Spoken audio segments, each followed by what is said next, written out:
सभी साथियों को नमो बुद्धाय, जय भीम।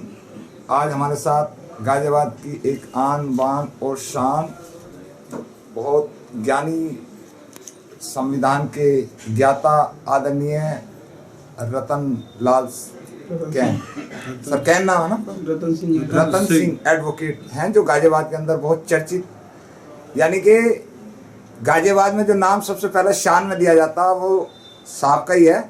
तो सर आपका स्वागत है सम्मान एक अधिकार में, और परम पूज्य बाबा साहब की जयंती की आपको भी शुभकामनाएं। और समाज के लिए क्या संदेश है? एक आप सीनियर वकील हैं और सीनियर वकील होने के नाते बाबा साहब का ज्ञान भी आप काफ़ी अर्जित करते हैं, तो क्या संदेश देंगे? 14 अप्रैल है बाबा साहब की।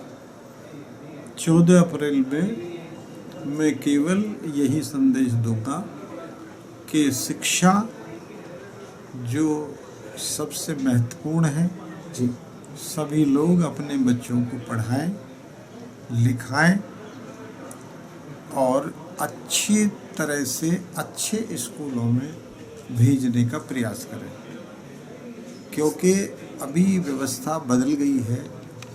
शिक्षा, स्वास्थ्य और न्याय में बहुत ज़्यादा गिरावट आई है, उससे हम लोगों को बहुत ज़्यादा नुकसान है। मेरा बच्चों को यही संदेश है कि वो अच्छी तरह से पढ़ें और पढ़कर लिखें, पढ़ें और पढ़कर लिखें और फिर उसको ढंग से समझें, तो तभी बाबा साहब अम्बेडकर का मिशन भी चल सकता है।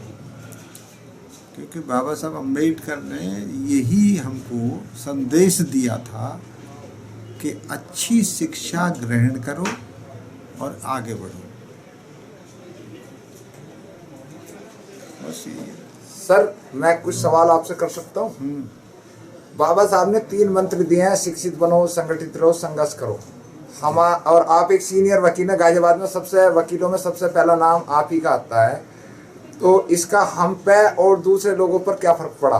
क्योंकि आप काफ़ी टाइम से जो है वकालत भी कर रहे हैं, गाजियाबाद में सीनियर वकील भी हैं, और इन 3 शब्दों का हमारे समाज पे या अदर जनरल पे क्या फर्क पड़ा, इस पर बताओ। देखो ऐसा है, यहाँ आपने बात बताई है बाबा साहब की, उनके 3 मंत्रों की कि शिक्षित बनो जी, पहला मंत्र। तो भैया शिक्षा तो हमारे से छीनी जा रही है,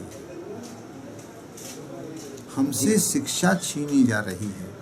अब उसको कैसे छीनी जा रही है डिटेल में बताऊंगा तो आपका वीडियो बहुत बड़ा हो जाएगा। कोई बात नहीं, आप डिटेल में बताइए, मेरे को। क्योंकि पहले जिस प्रकार से शिक्षा दी जाती थी, हम लोग स्कूलों में जाते थे, हमारी फीस भी माफ़ होती थी, हमको बुक्स भी मिलती थी, हमको वजीफ़ा भी मिलता था, तो हम पढ़ते थे। आज जो है कुछ बेईमान लोगों ने जिस प्रकार से स्कूलों में और कॉलेजों में धांधली की है, जो गलत एडमिशन किए हैं और गलत एडमिशन करके जो गवर्नमेंट से मिलने वाली एड को खाया है, उससे बचने के लिए गवर्नमेंट ने कर दिया है कि पहले एडमिशन के समय पैसा जमा करो और बाद में आ जाएगा। तो एडमिशन के समय इंजीनियरिंग में, MBBS में, दूसरी शिक्षा की जो डिग्रियां हैं उनमें पैसा जमा करने के लिए 1.5 लाख 2 लाख हमारे समाज के पास कहाँ हैं? तो इसलिए उनकी बहुत लोगों की शिक्षा रुक गई है। शिक्षा रुक गई है। जिस प्रकार से हम लोग ये जहाज चला था जी, और 90 के दशक तक ये आया था, कुछ लोग पढ़ लिख के आगे निकले थे। अब शिक्षा के रेशियो में और पॉपुलेशन के रेशियो में अब वो चीज़ ख़त्म हो गई है। आज हमारा रेशियो गिर गया है।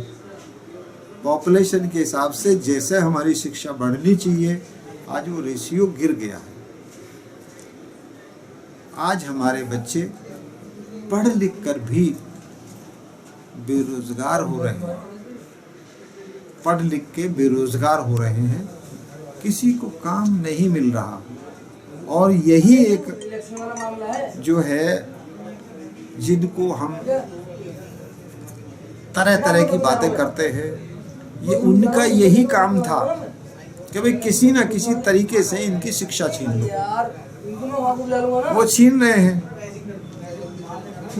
प्राइवेटाइजेशन के जरिए या अन्य तरीकों से, वो शिक्षा छीन रहे हैं और हम जो है निरक्षरता की तरफ बढ़ रहे हैं।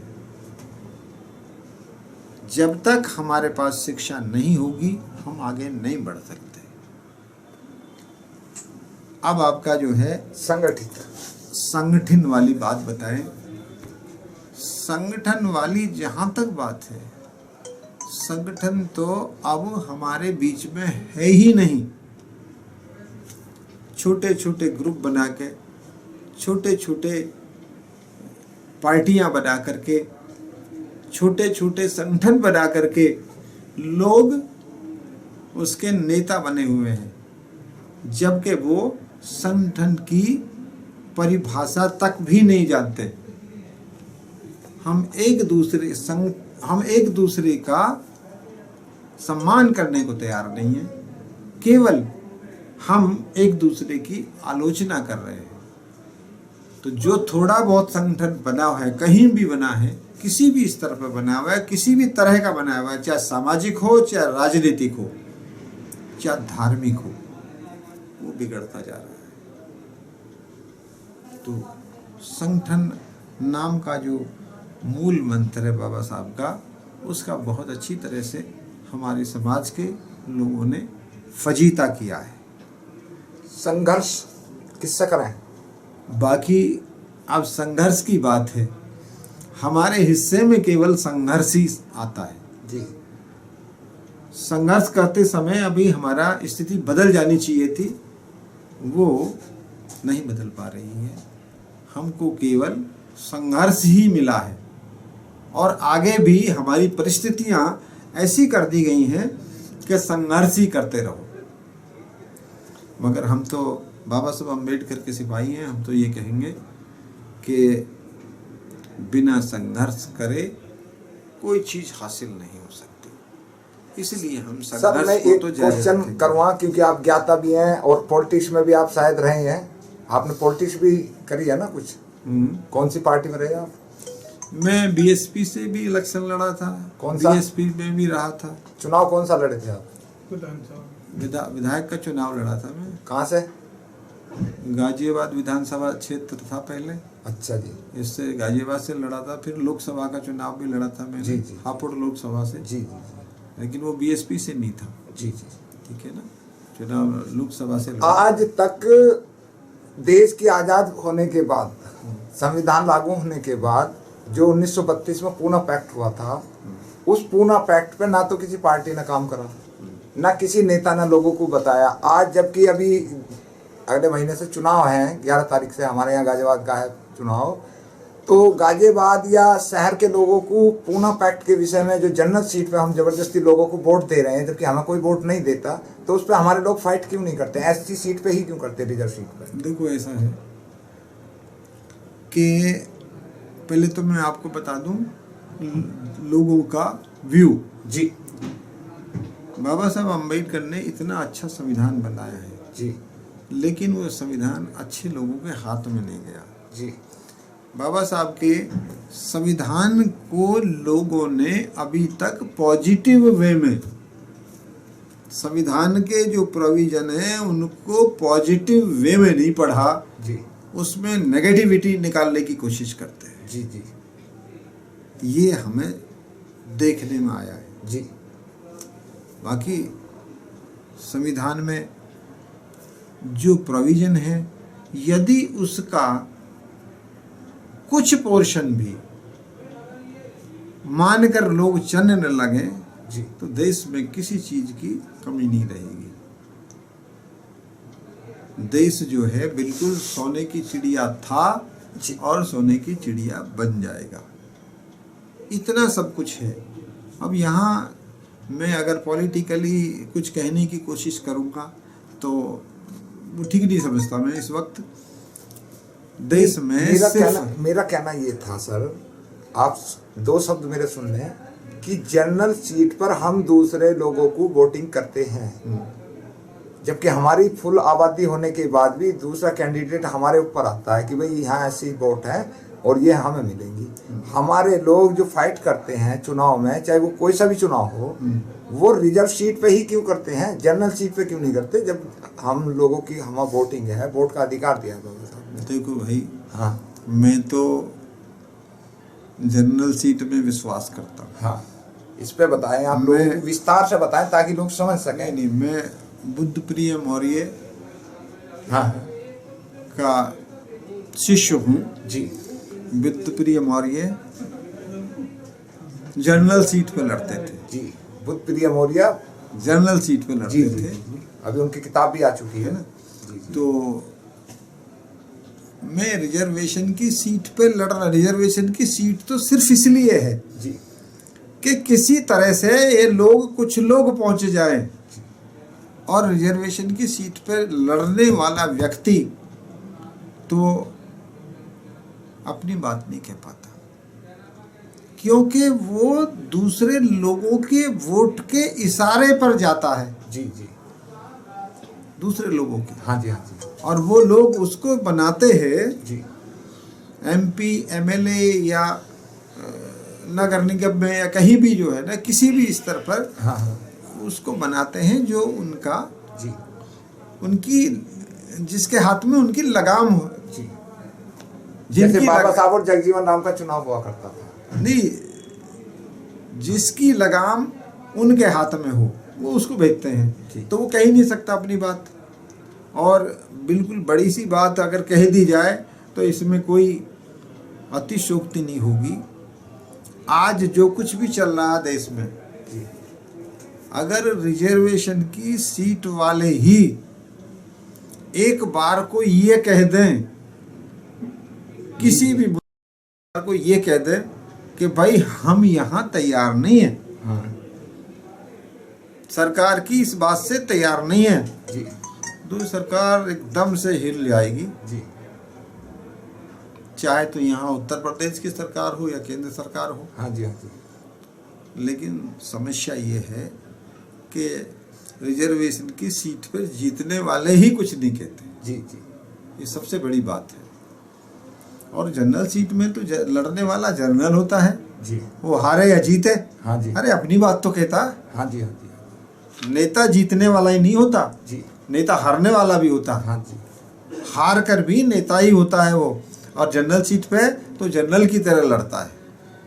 सर गाजियाबाद में अब मेयर का चुनाव है और पार्षद का भी है, तो गाजियाबाद वालों के लिए, क्योंकि आप गाजियाबाद से आते हैं और सम्मान एक अधिकार को आप टाइप दे रहे हैं, उसके लिए भी आपका बहुत बहुत स्वागत है। क्या संदेश देंगे? गाजियाबाद के लिए तो यही संदेश है मेरी तरफ से, तो योग्य व्यक्ति को चुने।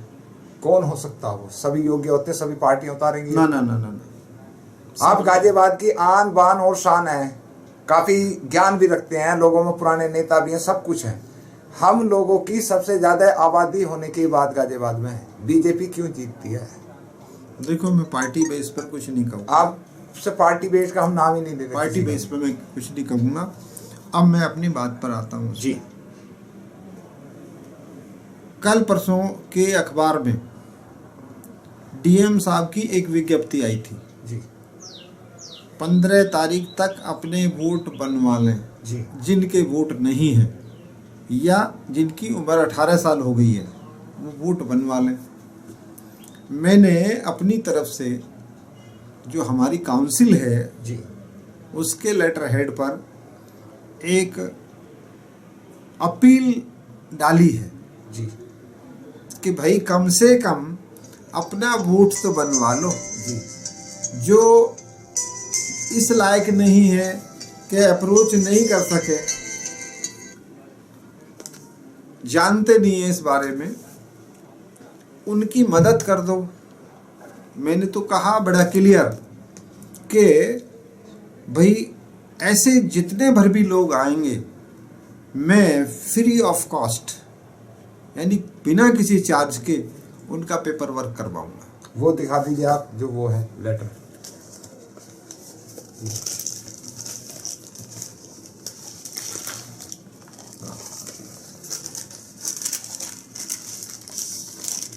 ये हाँ जी,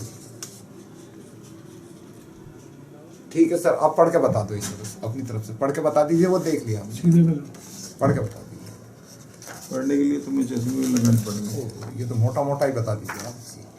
इसमें मैंने लिखा है, अपील ओर से अखिल भारतीय डॉक्टर अंबेडकर अधिवक्ता काउंसिल सभी राजनीतिक सामाजिक स्तर के जिम्मेदार साथियों से अपील है कि वे अपने अपने क्षेत्र के वोटर लिस्ट की जांच करके सुनिश्चित कर लें कि किन किन लोगों की वोट वोटर लिस्ट में नहीं है, उनकी वोट निर्धारित समय में बनवाने का कष्ट करें ताकि समाज क्षेत्र का कोई भी हकदार वोटर अपने हक से वंचित न रह जाए और मतदान के दौरान कोई भी वोटर ये न कहे कि मेरा वोट काट दिया है या मेरा वोटर लिस्ट में नाम नहीं है। उपरोक्त के संबंध में मैं जिम्मेदार